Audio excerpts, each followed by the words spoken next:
Artlist.io.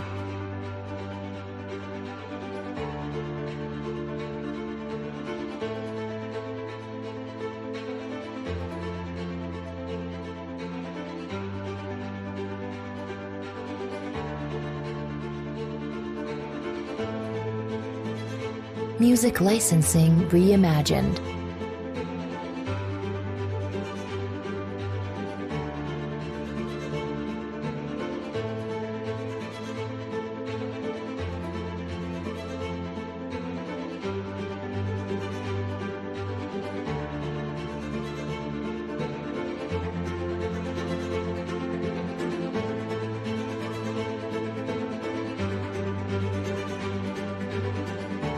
Artlist.io.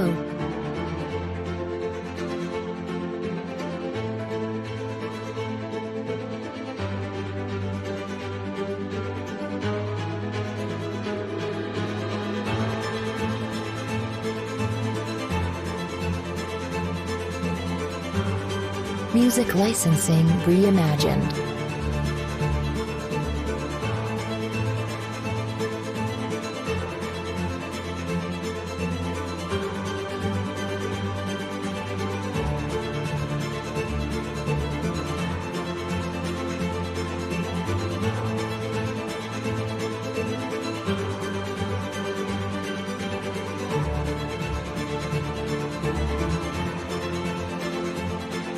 Artlist.io.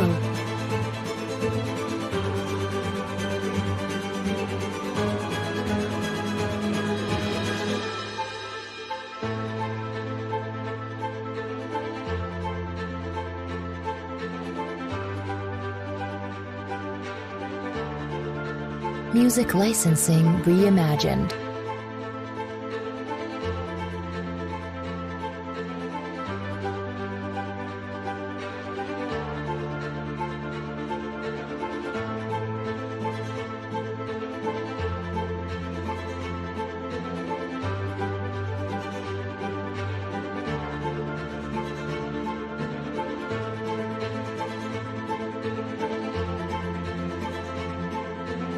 Artlist.io.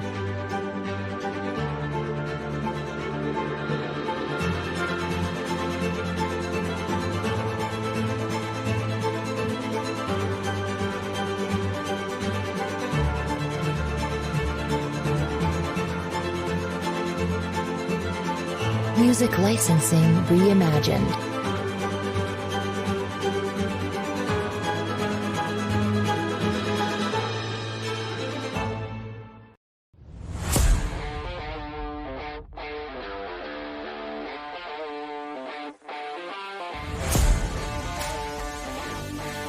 Artlist.io.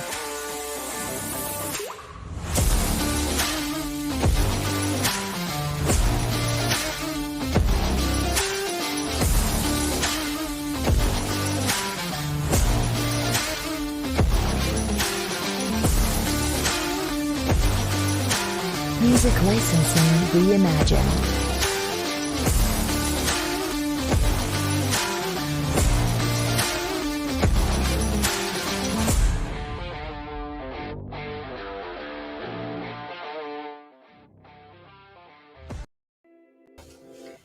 All right, let's get started. Light crowd tonight, as expected, for 9:30 p.m. God's Country Central Standard Time, 10:30 Eastern. These streams are always meant to more or less be video on demand, which you can find replays on Twitch for a short period of time, and then you can see them on our YouTube channel as well. Both of those have been called out on our Twitter tonight. The first thing I wanted to start with tonight was the announcement around the KYC partnerships that the team has already established. I think that's the biggest thing that we have right now. So I pulled it up on the screen. I'm not going to read it to you verbatim, but you can see in the banner There are probably 2 or 3 better seltzer products than White Claw, but probably no product bigger. Bavarian Motor Works, Ford, again, a couple domestic car companies that are a little bit better than Ford, probably. But CAA, one of the biggest names in the agency business for pro sports. Then I'm not going to shit on Finlandia. That wouldn't be fair either. But what you have is a who's who of legitimate names that have legitimate interests that they're trying to further by partnering with Churchill Downs, no different than Photo Finish and Third Time is trying to do as well. So the announcement that we got, one, I love that it was on the site immediately. Two, I think this is something that probably should be emailed to registered users, as opposed to, we have a tendency to share most of our important information in the Discord, sometimes not even in the announcement sections. I think this one was, but send me an email. I'll read it. I read my emails. I don't like to have notifications. If you look at my stable, I have 0 notifications there in the top right. That's not just because I'm streaming. If I have 2 notifications there, I'll clear them and I'll see my horse get like fucking 11th out of 12th in a race. But KYC is coming. Someone can correct me if I'm wrong and don't understand what's in here, but I don't think we have a timeline for when KYC is coming. And then the other part of this that I don't know that we have super specifics on is KYC is coming. That means know your customer. That doesn't mean know where your customer is at every second of every day. So if I am licensed to participate in the state of Minnesota, which is where I live, I'm wearing a Minneapolis St. Paul t-shirt. None of this is a joke. Every stream is normally other than LSU, a Minneapolis St. Paul team. I can't bet here. I can race here. So know your customer means you would know that I'm from Minnesota, but if I go to Tuscaloosa, Alabama, which I'm going to do early November to see LSU kick the shit out of the Crimson Tide, if anybody's either in Nashville or we're flying into, or Tuscaloosa or Birmingham, I would love to meet up with you. That is the first weekend of November. The second weekend of November, I'm going to flying into New Orleans, going to Slidell, coming back up to Baton Rouge to see the LSU Tigers kick the shit out of Florida at that point.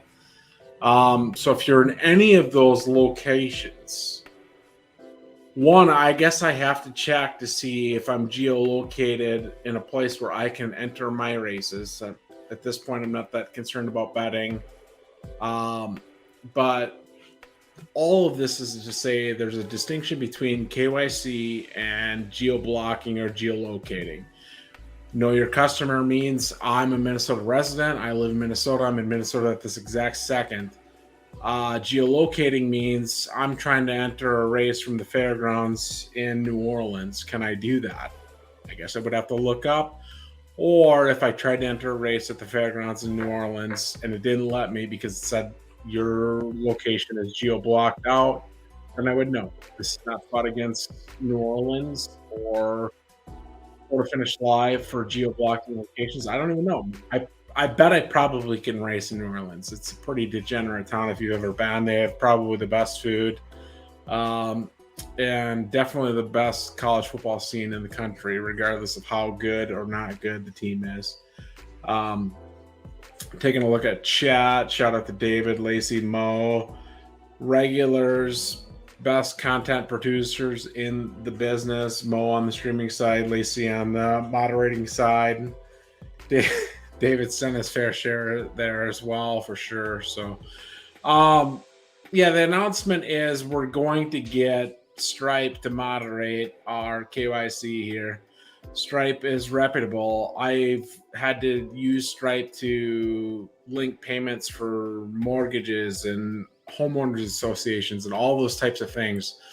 So nothing in this is bad from a I don't know that I trust this standpoint, but you get a lot of the crypto bros that say, I don't like KYC, blockchain's supposed to be public, trust minimized solutions. And I hear you. I actually do. I don't agree with you, but I do hear you. I think the biggest way for this game to go truly mainstream is for us to KYC. Now, I would fucking love if me KYCing our stable meant that would give me a 1099 that I could take back to our partners and say, okay, I KYC'd, this is all in my name, but realistically, X percent of this is mine, X percent of this is yours. And this is the true ledger of what our stable did. So I would really love if the burden of KYC came with some benefits.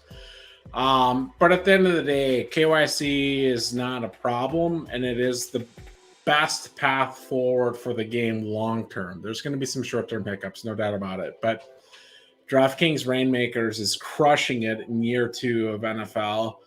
They did reasonably well with PGA this past season. That continues now as well. But they've really ramped up. And you see other places like Sorare that does more on the soccer side. They do some basketball as well. We're seeing people tip their toes into the water of NFTs when they don't realize what they're doing is NFTs. And again, that's Sorare, that's DraftKings. And I think Photo Finish Live is trying to position themselves for the same type of thing. And you'd be fucking hard pressed to enter a daily fantasy contest on DraftKings if you weren't in the legitimate correct location that you say you are. That doesn't mean the enforcement on Photo Finish Live is going to be to the level that it is at DraftKings. If I had to guess, if I had to speculate, it probably won't be. They're going to do what they have to do, but I don't think that they have the resources that DraftKings does. They don't have the risk exposure that DraftKings does on the geolocating standpoint to block all VPNs the way that DraftKings can do. So I didn't love the announcement. Wasn't paired with, okay, we're going to geolocate Australia and we're going to KYC. But here's the real good news. And I get at the very bottom, scrolling quickly, there is like the Coinbase. Yeah, we partner with Coinbase, which has Base. I always interpreted that to mean that Crown would maybe potentially trade on Base, but regardless, they're an investor in Photo Finish Live, and there's something there that's something tangible that you can hang your hat on a little bit. But I thought this news had been better broke with an announcement of the closing of the second fundraise round or a massive partnership with Coca-Cola or Red Bull or John Deere. So we'll see. We'll just have to play it by ear.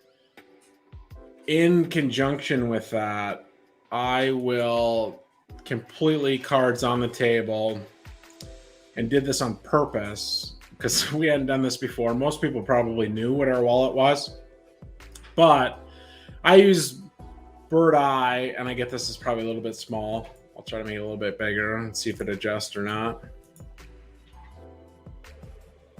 Looks like it did. I use Bird Eye to look at Crown. One, because it gives you charts and you can adjust your charts, but two, it gives you trading activity.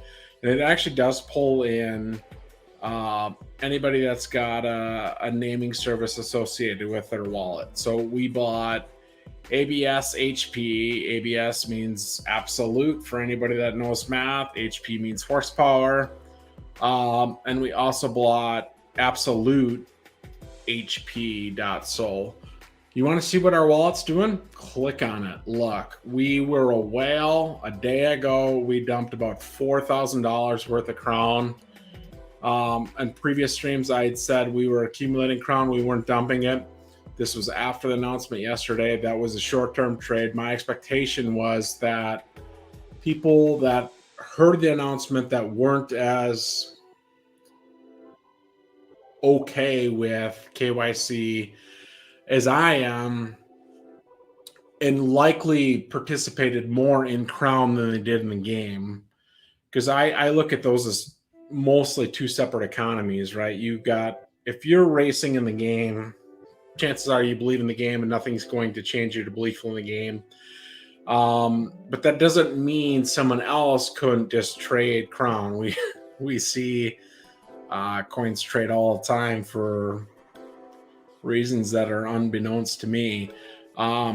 So we traded out of our position, and again, that was my way of saying, you want to see our wallet? Now it's advertised. Most people probably could have known it before, but there's no hiding it. I'm not going to get away from using the naming service on our wallet. So you can see what we're doing in regards to Crown. You can see what we're doing in regards to PFPs. On the PFP side, the answer is always going to be nothing. On the Crown side, yeah, maybe we'll sell. What I would say is, I think the Crown price held better than I thought. When I sold that, I wasn't expecting us to bottom out at, I think we got to what, 18 something, or not even 18, 19 and a half. I expected us to go a little bit lower than that, but for me, it's a risk-off position of, we have enough risk in the game itself based on our position as a stable and the horses that we have that I don't need to take additional risk based on holding an additional coin. Circling back to chat here a little bit, I see B-Rads in the chat. Grandpas do it better. I do always appreciate your contributions to the stream and questions. Yeah, being a partner with Coca-Cola and Ford doesn't suck. I agree. You probably wouldn't catch me driving a Ford. I like a solid Coke Zero with the cherry. The Coke Zero cherry is really good. They're not going to pay me to advertise their product, but I do think it's good. Ford, not so much, but those are probably some of the most reputable names you can have. So that was bullet point number 1, KYC announcement. I think it's bullish. I expected there to be horses that were dumped, not just Crown. I think Crown dumped a little bit. Like, part of what we did was vindicated. We could have bought back at 19.7 or whatever that floor was. We saw it in the 19s. We didn't buy back. I thought we'd see horses dumped, and we didn't. So take that for what you will, but it seems like most people are in this for the long haul, and I think that's a fairly good thing. There is some seriously disgusting stuff going on in chat right now, some of which I need to highlight because vanilla Coke, cherry vanilla Coke. Oh my God. Guys, that's awful. Just like make a root beer float or something if you want some vanilla flavor in your soda or pop. We're a big pop place in the Twin Cities area. I assume most of you would call it soda or a soft drink, or if you're from Texas, you probably call it Coca-Cola, even if it was a Mountain Dew. You'd also call a shopping cart a buggy, I guess, but to each their own. Bullet point number 2 of the stream. Season 7 to date. This is why I like to just like sneak these into what the agenda is, because I don't look at this if I'm not looking at it with you guys. So I get to multitask at this point. So if we look at, again, this does not mean our horses are good. What it means is I have enough horses to probably evaluate the population of what we have and make some conclusions. So we'll look at racing to date within season 7. We'll pull up a couple 3-year-olds. We had a couple of crop 1 horses that were colts that we kept racing that were 3-year-olds. We retired all the fillies earlier in the week. That was on the last stream. And then we have a lot of 2-year-olds. We don't have much left at the 3-year-old level other than, oh, I got to agree, I guess, to the terms of service change. As long as the terms of service didn't say that I couldn't stream, I guess we're in good shape.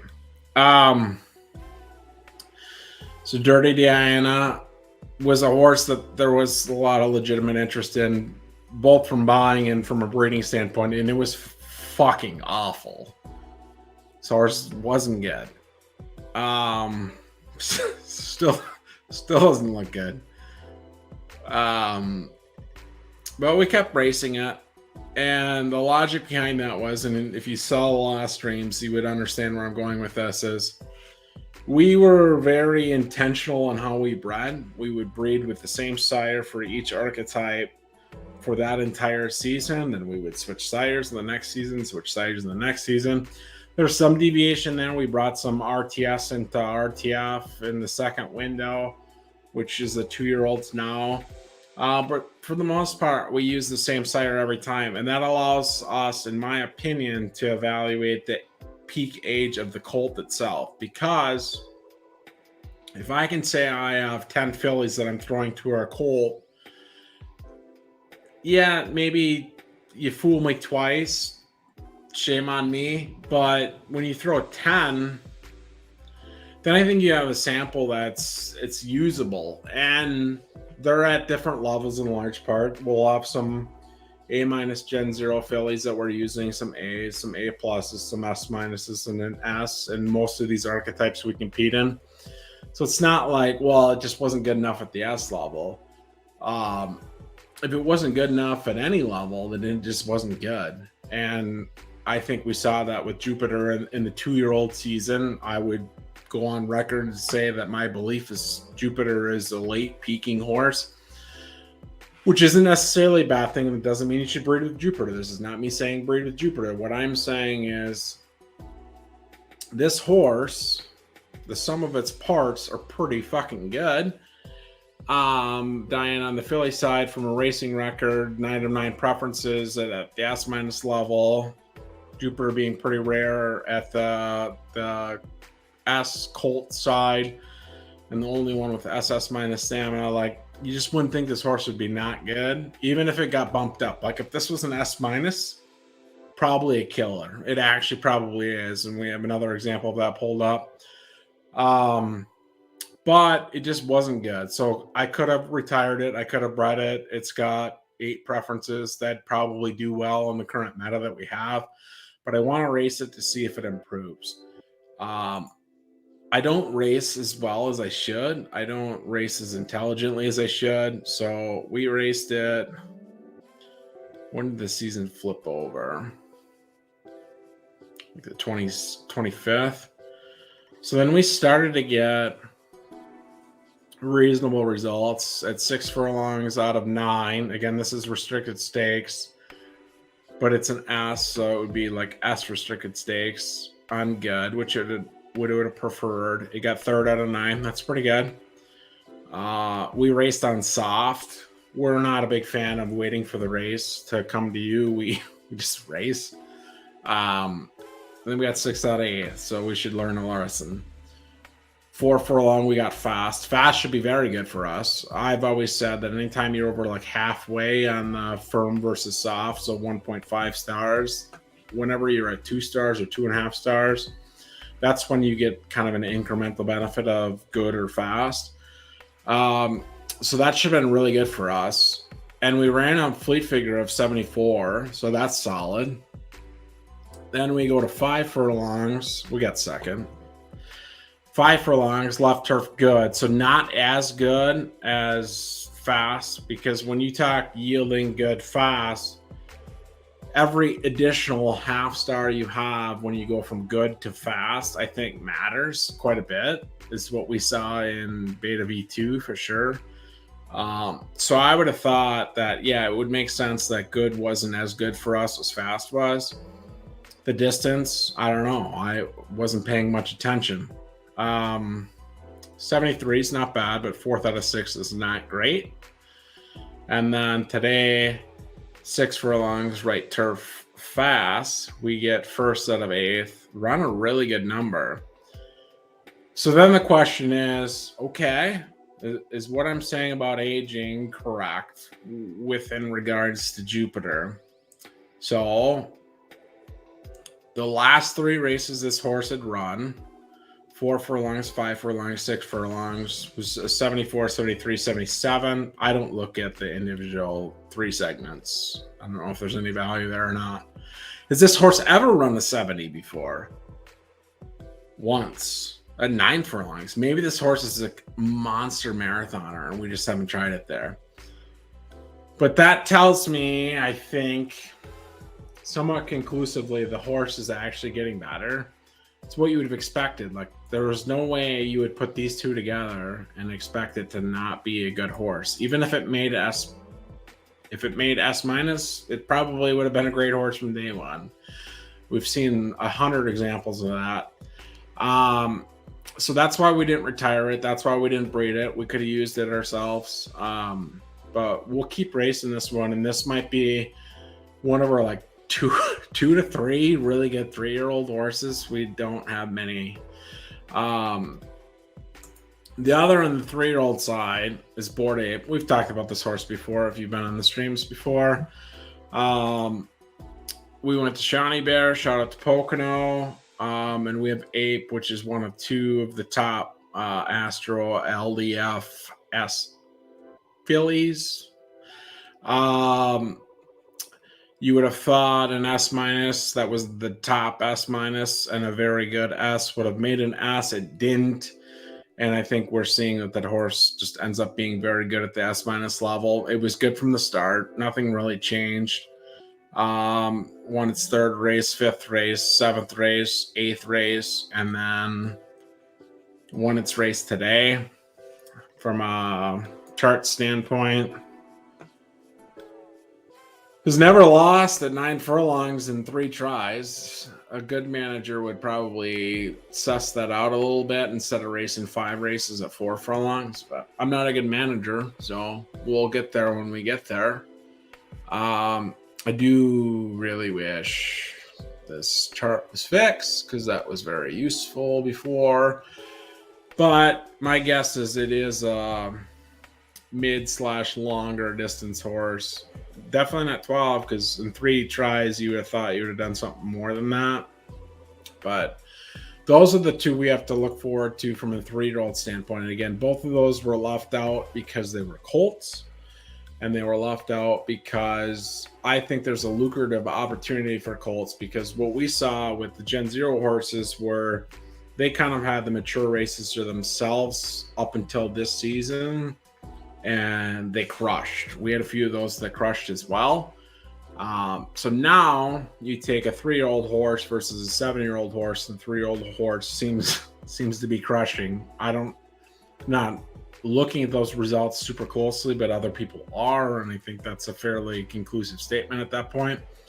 So the logic we told you 2 weeks ago or more was, I thought the best opportunity at the time, and this has probably changed because things change quickly, was having elite colts that you would be comfortable racing. That would be the crop one, the first crop of foals we're racing, which is the 3-year-old colts. I think those horses are going to be very valuable, but I think the market's probably adjusted to that. So then what do we do after the market's adjusted and we were late to a decision? Then we just look at what we can learn from other things. So if we go to the 2-year-olds, which are the ones that we just started racing on Monday. Oldest age 2. Go racing. Okay. RSs are dog shit. 9 starts, 1 third place. That will not do pig. But they're good pieces from the sum of the parts. We'll quickly look through them. Because some there was actually logic and thought process involved. So Ape, we just looked at that Bored Ape would have been the first sibling of Ape that went to Shawnee Bear. This one went to Apollo. I think I'm about to correct the record on, I think Apollo is decently good. And maybe this horse was just raced wrong. So we've raced 8, 6, and 6. Again, poor fucking management. This horse should run 1 at like 11, 1 at 5, and then call it 8. It's fine. So this race was fine. This should have been 5. This should have been 11 or 12. We didn't do that. If you go to Rose, which is from an A+, so that's tricky. Once you go from an A+ to an S, I think those are being valued very highly in the market because a lot of times they have very good preferences because a lot of the A+s had great preferences where that was harder to accomplish at the S- level, but just not seeing great results. So we've raced, again, soft even, 8 furlongs, 12 furlongs, 11 furlongs. Like a good manager probably races this horse at least once at like 5 furlongs to make sure that it doesn't just suck. This went to Walter White, which was the best longer distance horse at RTS for the Gen 0 level. And that played a factor into my decision making to run it long. I thought for most of the Gen 0 RTF pieces, the longer distance was a comfort zone. And then for sure for RTS, a longer distance was the comfort zone. So I thought you would have a good result there. Now, when we make this breed, you take 1.5 soft and 2 firm, and you end up with a 1 firm, which was like the perfect result of what we were looking for. We wanted this horse to be a firm horse, and the average would suggest that it should have been a half-star firm, not 1-star firm. But it's not good at longer distance. Now, did it just get a really good start? Because how does an A+ and an S make an S? It had to do something good somewhere. So maybe it did it at start. I guess we can try to find it a race. This would be really multitasking if I entered all my horses in races after I realized I raced them wrong the first time. What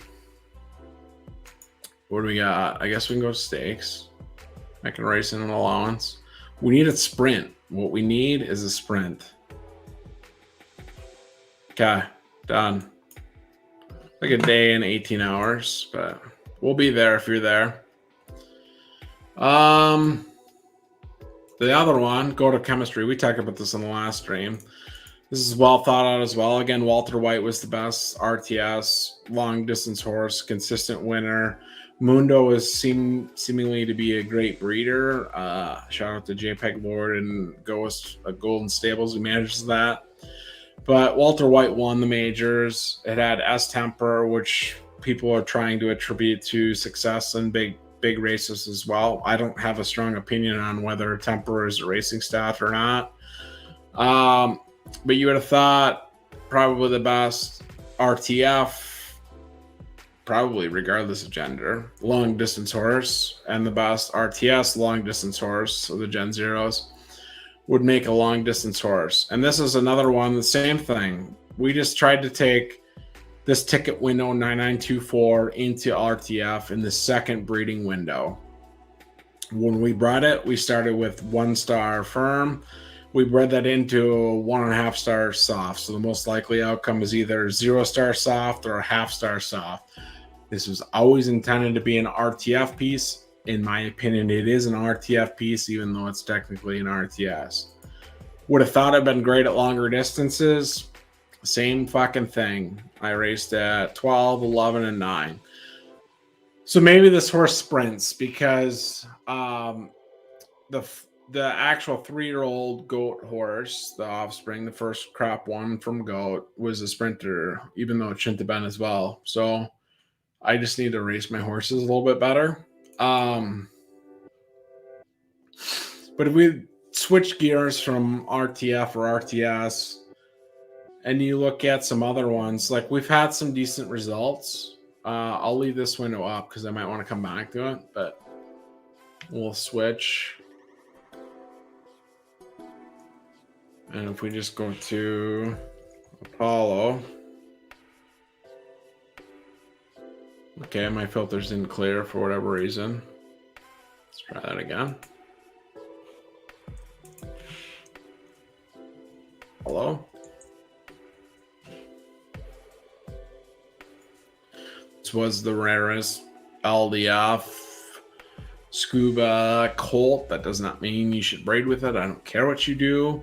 But I want to go to the Progeny tab because we used it more than basically anybody. Again, if the team is listening, I would love filters on the Progeny tab. So Aped in, again, that would have been so we saw Bored Ape was a 3-year-old from Ape, which is the Gen 0. This horse is 0 in 3 starts. We've already looked at that horse. But if we go to other racing eligible horses, we got 360 win Dreamweaver, 0 in 2 starts. All summer long. Again, I know our fillies fairly well. Summer was an A filly that was a sprinter. 1 second and 2 tries.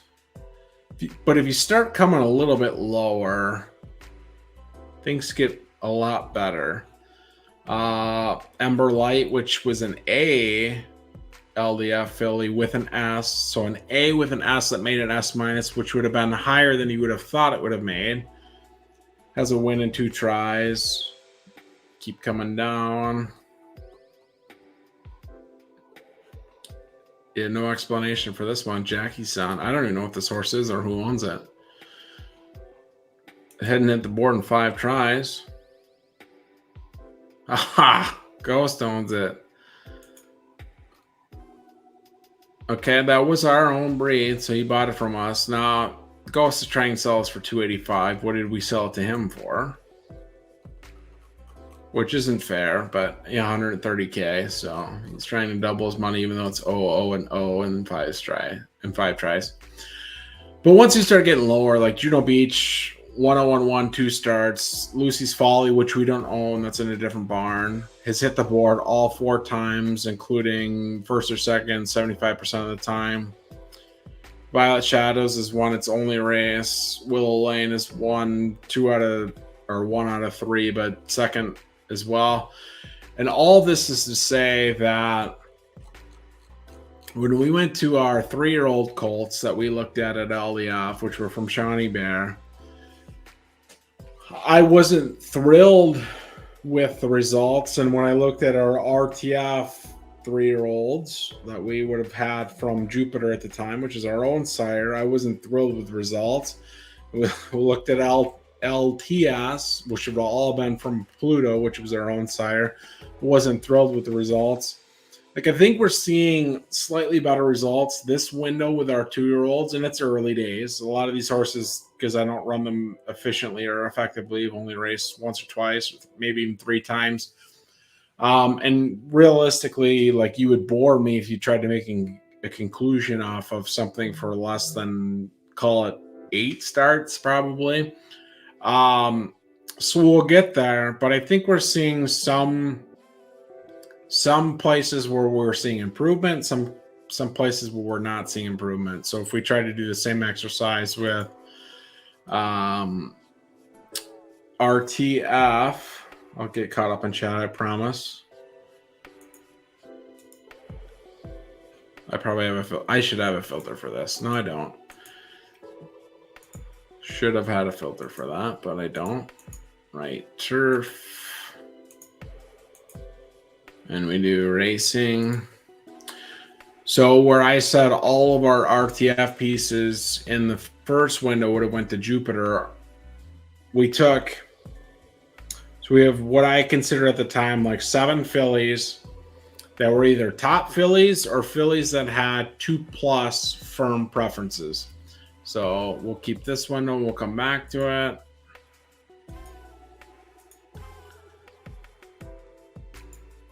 Be funny if I do 2FA while I'm streaming. Okay, filter. I like RTF, but I want retired. And probably I could have added it at the time. Youngest age.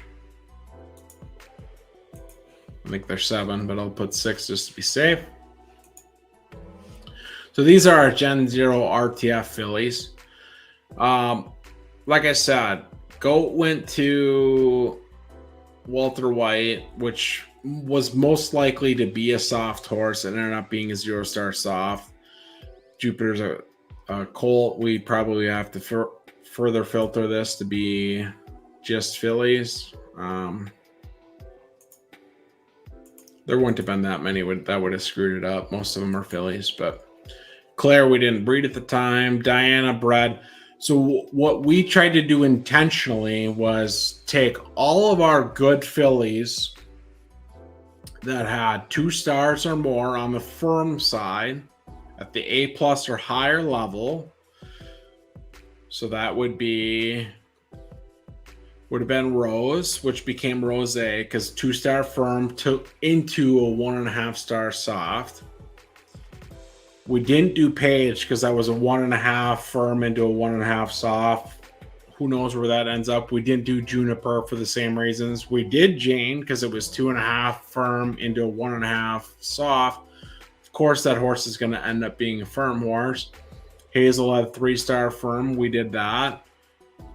We didn't do Eden because, again, that's a coin flip at that point. We did Christopher Morel. I don't know what that horse ended up being. I guess we can look if we have to. We did Autumn. We did Diana. Like I said, we didn't have Claire retired at that time. But then for the rest, for everything other than that, I think they would have went to Mercury. But at the same time of me saying that is like what we just showed you went to Walter White was our best pieces. And everything else went to Mercury at the time, which is our S-. It's been pretty good. And I think results have been fine as well. So all of the horses, this horse went to Walter White, Hazel-Eyed Chemist. Not a great name. I'm not good at naming things either. But 2 wins and 3 tries, including a second as well. This is that Janie's, that would have been Jane before. Not great. This would have went to Mercury, was decent. Princess Diana. This is the 9 of 9 preference, S-. This is, in my opinion, this is no different than Bored Ape. So we talked about Bored Ape as a 3-year-old that was a top S with a top S- that stayed S-. Princess Diana is a top S with a top S- that stayed S-. It was just the top S- was on the filly side as opposed to the colt side. It stayed firm because, of course, it's going to stay firm when you start with 3-star firm as opposed to 1.5 soft. And it seems like a very good racer so far. Probably racing it wrong. That's always the... Have I raced a RTF race shorter than 8 furlongs? Someone can tell me. Probably should try. Maybe they're good there. But it seems good. But is it good because the global grade stayed below what you would have thought it would have been, and that allows you to race S- restricted races? These are the things we're learning. Turning the page is 1-0. That would have been probably would have been with Mercury at that point. Crimea River, a great Justin Timberlake thing that I won't reenact for you, was our only A. That's got a decent start to it. So, and I get most of you probably don't think these are good starts, but our crop one horses were not very good at all. So I'm encouraged by what we're seeing in the second crop so far. Let me try to get caught up on chat here for a second. Oh my God, Brad's just pumping Coke and Crown. I bet an ice cold Coke with dinner, no flavors or diet. Yeah, I mean, I think diet's probably not good for you, but I need to be on a diet, so even if it's not good for me, I'm just gonna listen to the label. But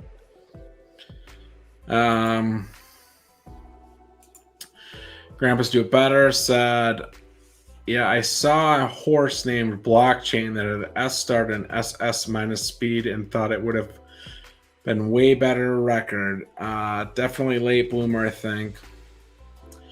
I don't want to say like definitely, these are just like things I'm taking away, and I'm only taking them away because I'm saying I've thrown 12 good assets or 10 good assets at something that over the course of 10, that's a better sample size than most people can present to you. That if this is my takeaway, then it's better statistically than a lot of people can make from a conclusion standpoint. Most said he went to Walter White as well and only likes 5 to 7 furlongs. Yeah, I don't think that that's unusual. So we've done this one before, so I'll try to be quick on it. I think it's already been bred, but if we do Goat's Head Soup, this was the first offspring of Goat, which was a really good long distance marathoner Gen Zero horse with Jupiter, which was a longer distance horse. But if you look at this horse, like it was just a better sprinter than it was anywhere else. It wasn't good anywhere. Like I'm not trying to sugarcoat it. This horse, from the sum of its parts, should be better than it was.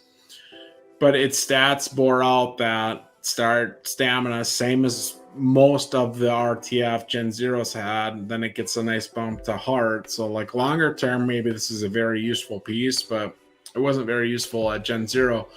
But then if you go and contrast like Goat, which was only raced at 10 plus furlongs, to this one that has never won in a longer distance than 6 furlongs, like it makes you scratch your head of how much variance we're seeing in breeding, which is not a bad thing, because when all the Gen Zero horses were essentially the same as the ticket, that raised all sorts of concerns of, well, like, how do you differentiate yourself from anything else? And if I'm honest, at the LDF space, which is one of 3 we compete in, one had Apollo, which all scubas prefer longer distances. I think this is fairly commonly known and understood at this point.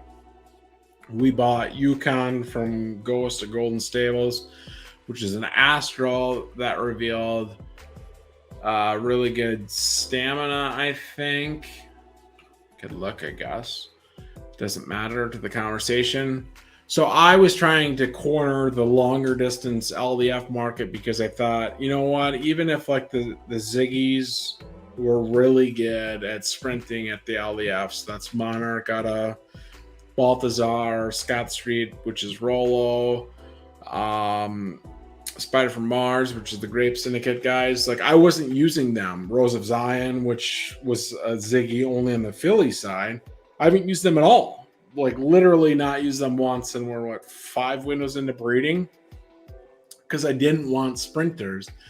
And I had convinced myself that what you see on the ticket was your horse, and that likely meant to me we weren't going to see a ton of variation when it came to breeding as well. And that was a mistake. Now, is it a costly mistake? Probably not. But I think what we're seeing is like horses that came from Ziggy, which preferred to sprint at every archetype, are actually really good longer distance horses. And what we just analyzed in the RTF scene was the best long distance RTF pieces preferred to sprint in their offspring. So that's a question of, is that like real, like crazy variance? And I think the answer is probably close to yes.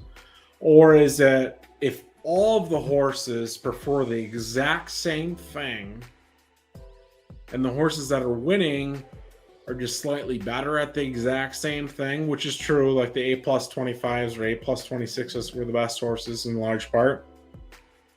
So are they winning because they're an A plus 25, or are they winning because they have a real distance preference there?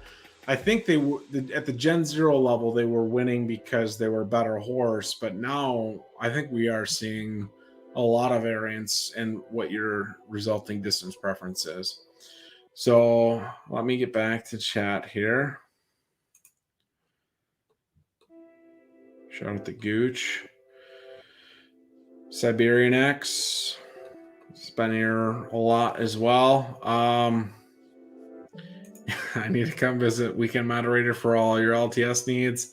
His kids are killing it. Well, we're done, but I will take this brief segue, and I promise I'll pay it off in spades with a good segue. But if we go to stats, well, I guess you could do it this way too. So we'll do it the way you could do it. If you go to our stable,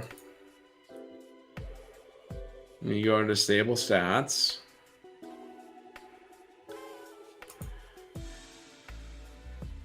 if you look at lifetime,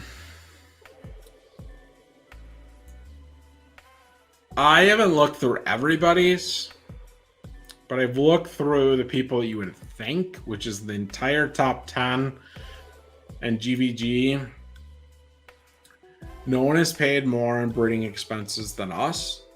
So when we sell horses, yes, we're going to sell horses. That's because I have 172 horses.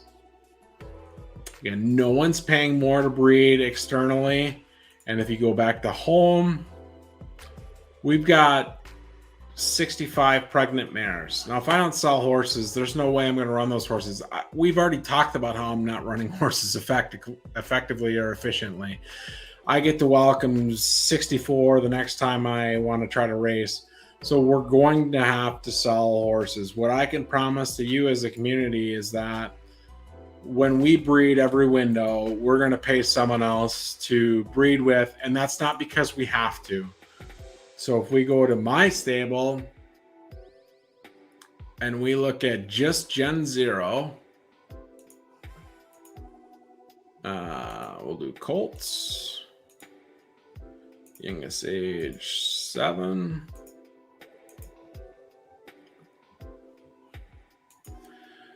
Apollo, LDF, Jupiter, RTF. Those are actually the most rare assets at what they do. This is an Astro RTF. This is a Scuba LDF. Mars, 9924 LTS, which is ticket window. Second rarest. Pluto, oh no, sorry. Pluto is the 9924. Mars is the second rarest Scuba LTS. Saturn is the fourth rarest 9925 LTS. Yukon is the second rarest 9922 LDF Colt. Mercury is essentially the second rarest RTF stud. Roland Garros is a nice RTF stud. Venus is a 9 or 7 preference 9921 S minus Colt.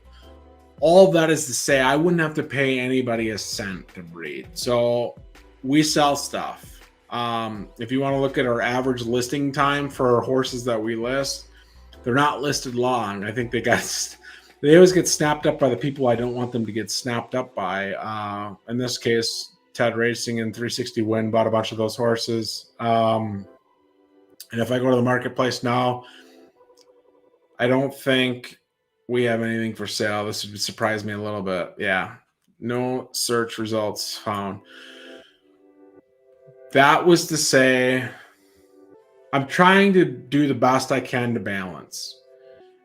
I don't want to be the biggest extractor that exists in the game. I've been very critical of people that I think have taken more money off than they should, based on their situations.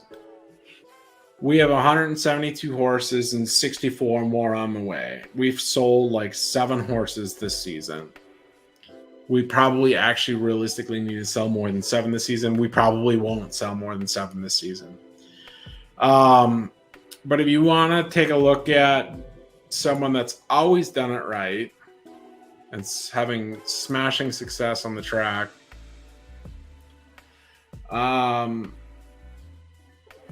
GVG. This is a terrible racer. Why is he negative in Derby? He should hire an HRM guy to elevate his stable. But has bought more horses than he's sold, which if you look at his Gen 0 assets, they're as good as ours in all likelihood. He's paid less than us in breeding expenses. I do think we're not to be beaten there for a long time. but he had less fillies to start with than we did. He also hasn't collected a ton in stud fees collected. And this is all to say that GVG had informed a few people in the community that in his personal life, he's dealing with a very serious situation. It's not him personally, but it's about as close to him as you can get. And I think everybody here that's listening to me probably is listening adjacent to Zed Connections, or maybe they're just big fans of it. And I hope that this gets a big following from second-time viewers on the YouTube or the Twitch replays as well. But I think we all actually legitimately owe GVG something, even if he doesn't need the money. I don't think he needs the money, so I'm not asking for donations. But there's really no better person in the PFL community than GVG, and he's got a tough road ahead of him. So if at all you've ever benefited from GVG, whether it was knowledge sharing or if it was breeding or if it was you got a horse from him, or you even just benefited from him and Zed and you haven't benefited from him here yet, any person that can prove that they reached out to GVG via Twitter or Discord, prove it to me on the Absolute Horsepower Twitter channel. We'll give away an S- filly of the next crop that we get. Again, that's an S- filly. I think the floor for S- fillies is a reasonable number.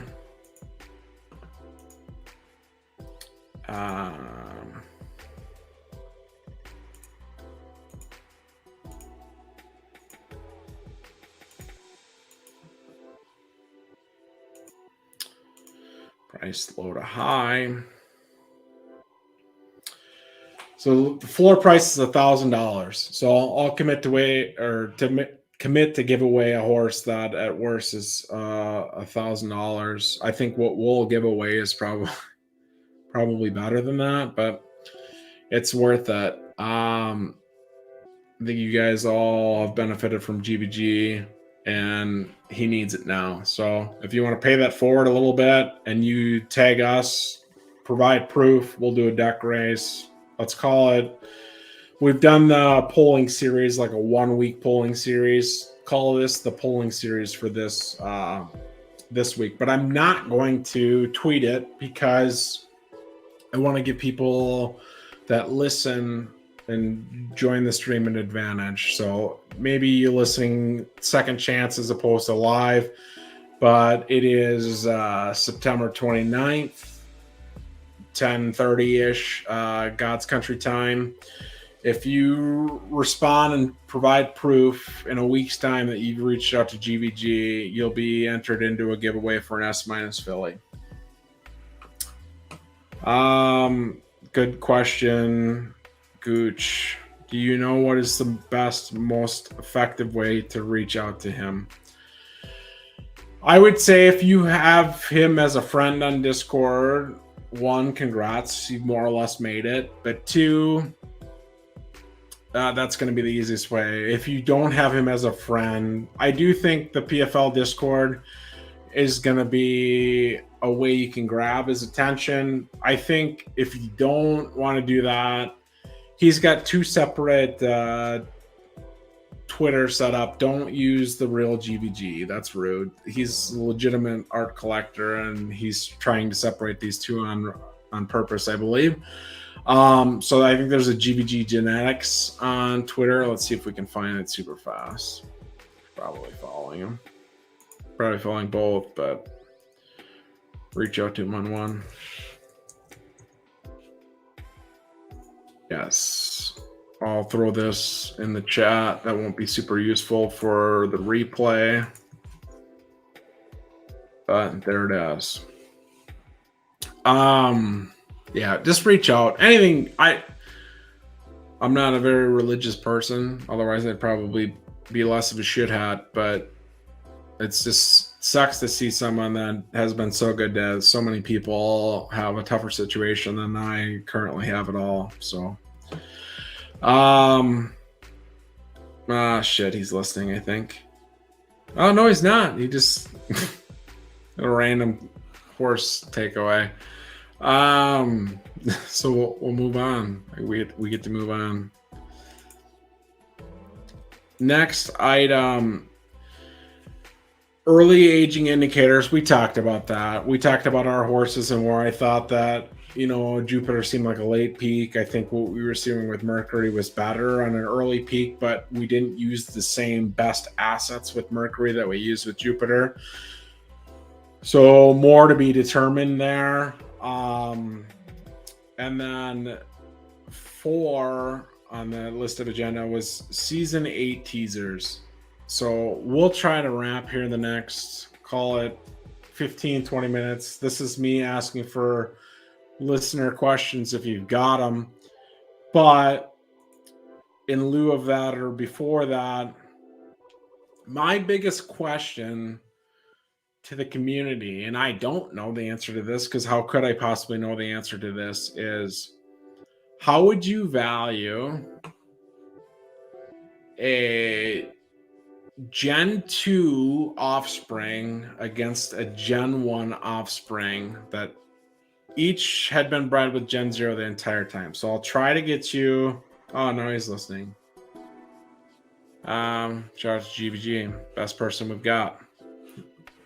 It's the only good person we've got. No, that's probably a lie, but how would you value a Gen 2 asset versus a Gen 1 asset? And to give you an example of this, we will use, I think we can use, let's use goat maybe.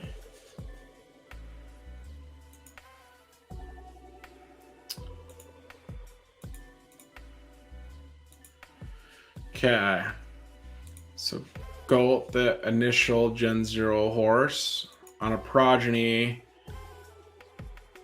has, let's use this one. I think that's very useful. So pulled up on the screen, I have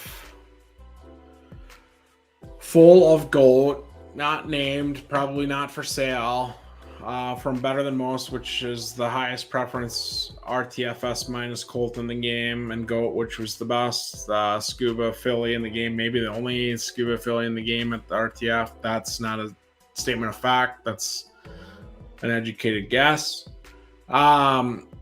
It's a filly, it's 2 years old, it can race in a season. So what has happened since then is, if I go back to my stable, Goat's Head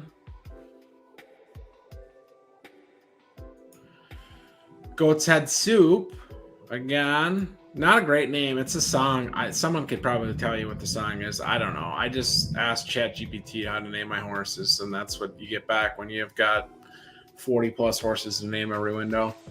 So Goat's Head Soup was the crop one of Jupiter and Goat. What's changed now, as we look ahead to season 8, that we didn't have in season 7 at all, this was not a factor, this was not a variable, is Goat's Head Soup is going to drop a foal. Goat's Head Soup is an S from 2 S's, so that's not surprising. We can get to another example of one that might be more surprising. But what is more valuable? Again, this is an honest question because I don't know.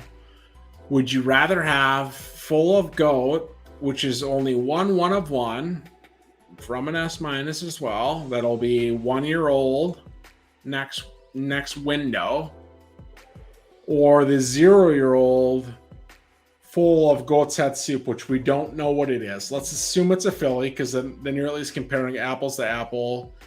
And I can tell you Goat's Head Soup went to Mercury, which is not super dissimilar than Better Than Most. So it probably stays an S. I'd be a little disappointed if it was an S minus. But if this isn't the foal here is an S, and this obviously is an S. The question becomes, this has 2 1-of-1s in it. This has 1 1-of-1 in it. What is better? Like, this will still only have 2 1-of-1s in it. What would you actually prefer? Like, anybody that can give me a thoughtful response to that, probably not in the stream tonight, but on Twitter, like, this is my fundamental question. What is better? Because I don't know. I know what I think. I don't know what the community values. I've been the most wrong about preferences being the only thing that matters, even if they're not the thing that matters on the track. But Moas, are essays acceptable? Well, yeah, like kind gesture of me is writing an essay. Why use 10 words when 450 will do, sir? That's kind of my style. I just don't know the answer to that question. Part of it is you have a horse that's one season closer to racing. But the other part is, like, this should be a better horse. This has used 2 S's and then is bred with an S minus. This used 1 S and is bred with 2 S minuses. So, like, if the horse itself, if you're talking the racing caliber of the horse itself, I would think this horse is better. Now, it's 1 season later. Its preferences are probably worse, but is it more valuable? Is it less valuable? How much? Is there a 20% premium to having a horse that is only a Gen 1 versus a Gen 2? Because, again, I think the team has clarified that they consider this a Gen 1, this a Gen 1. Anytime you have a filly that has a foal of its own, then you go up a generation. So these will both go up, obviously, because this horse, Full of Goat, will eventually have a foal of its own, but that's like 5 seasons from now. This one, Goat's Head Soup, will have a foal of its own next window that's going to drop. And then that foal will be a Gen 2 versus this foal being a Gen 1. And part of that is when we talk about sneak peeks for season 8 and things you need to be considering, is there's going to be a lot more foals that are going to exist, and where they exist and at what level they exist is going to, I think, probably surprise some new people. And it's not in a bad way or a malicious way, but if I go to, I'll pull them up for our own stable. We'll go, this is clunky, I promise. Wouldn't do it any other way. So we talked about Goat's Head Soup. We'll zoom in a little bit. At the RTF level, we've got an S filly we're breeding, 4 S minuses, and 2 A pluses. Now, if you go to the Gen 0 level, we only have 1 S. We only have 2 S minuses. So I told you we have the same number of S's. We have 2 times as many S minuses. And yes, we have more A pluses and A's. But at the end of the day, I'm going to be able to produce horses that in a stack grade are better than what you would get from a Gen 1. So we just talked about it. If you breed an A plus with an S, you can get an S. That's possible.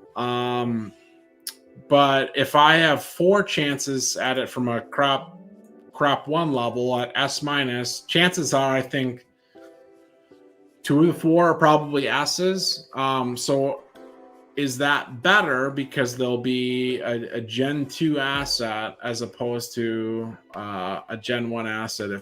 Would you rather have the next offspring from Goat, or would you rather have the next offspring from either Goat's Head Soup, which might be an easier answer, or would you rather have the next offspring from Sage Advice? Whether or not that is Sage Advice or not, we don't know. The same example, and maybe even a better example, exists when you go to LTS. We've talked about this previously on streams as well. Our best Gen 0 assets are A pluses. They're good A pluses. for where A plus fits in the spectrum, they're about as good as it gets. But they're still A pluses. So in crop 1, what we bred this season, we bred an S filly, we bred 2 S minus fillies. Now, would you rather have the next foal of Ruby, which is an A plus Gen 0, which will be a Gen 1, or would you rather have the foal from Ruby Slipper, which is an S minus, which made with an S, like this combination probably makes an S minus, just like it just did. This probably makes an S. So would you rather have the S from Ruby Slipper or the S minus from Ruby? Like, these are the questions that I'm trying to prepare myself for when I try to evaluate what's going to happen in the market going forward. So that was your class for the night as it relates to deep dives and deep thoughts. I appreciate everybody joining. I want to get back to chat here while we've got some GVG vibes in the chat. Make sure that I'm not missing anything. T Green said it's a Rolling Stone album. Yeah, so that was Goat's Head Soup, I think. Yeah, I should know that. I like the Rolling Stones quite a bit, but I'm not their typical clientele, I don't think. GVG is offering up Sunday stream together. We can reveal all of my 3-year-old fillies and talk through breeding options, plan strategies I'm considering. Yeah, you name the time and the place. I can do Sunday. I can't do next weekend, but I can certainly do Sunday of this weekend. That's like, call it like 36 hours, dude. I'm good. Make sure that I've cleared things up enough for Gooch. If the question were you get to pick between these two as a gift, which one do you want? I'd go with Goat's Head Soup purely because it's breeding right now. Not sure if that's the way you're framing the question or not, though. Okay. No, I think he's got it.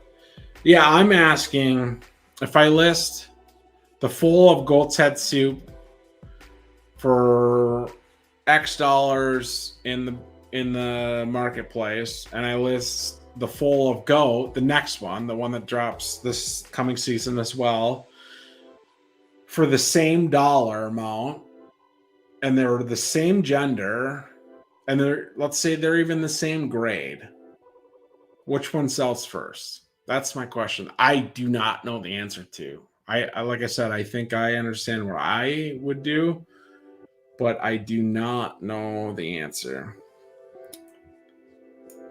Lacey says I would pick Ruby over Ruby Slippers as the variance goes off the chain further down, right? It did, but like having played the betas has been like the biggest head fake ever, because you go from we'll use, because I think eventually I'll listen to this. If you use Rollo, which is Hollywood Stables, he had wasn't Scott Street at the time. It was Rollo Colt 1 and V1, and it was like the best sprinter that existed at LEF. Like, it was unbeatable. It was a Ziggy. Ziggy prefers the sprint, so like that is actually carried forward a little bit from like a preference standpoint. Then you go to V2. It wasn't as dominant, but it was very good, and it was a very good breeder. But its distance preference wasn't as like honed in. Like it couldn't really win very often in V1 at like, let's say like 9 furlongs and like 11 furlongs, like no fucking chance. In V2, it could win at those distances, but it just wasn't as dominated at any of those distances.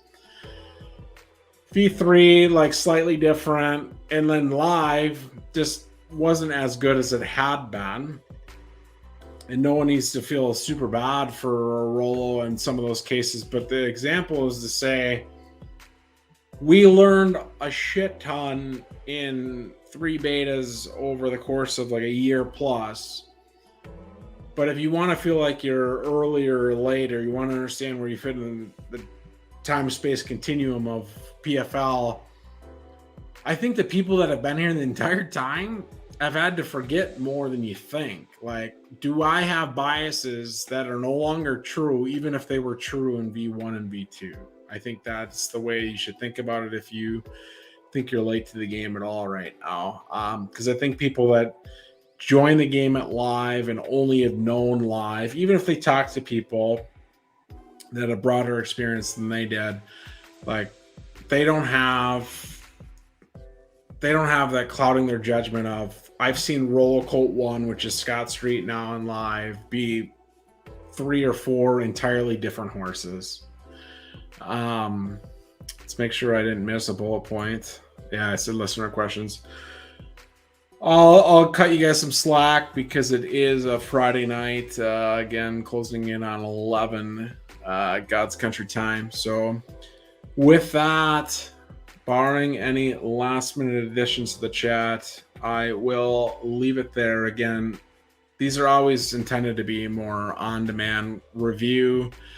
You can catch them on Twitch for a short period of time, but they're always available on our YouTube channel. So I'll tweet both those links out after the chat, and appreciate everybody spreading that word as well. So appreciate all of you guys for tuning in on a Friday night. See you guys later.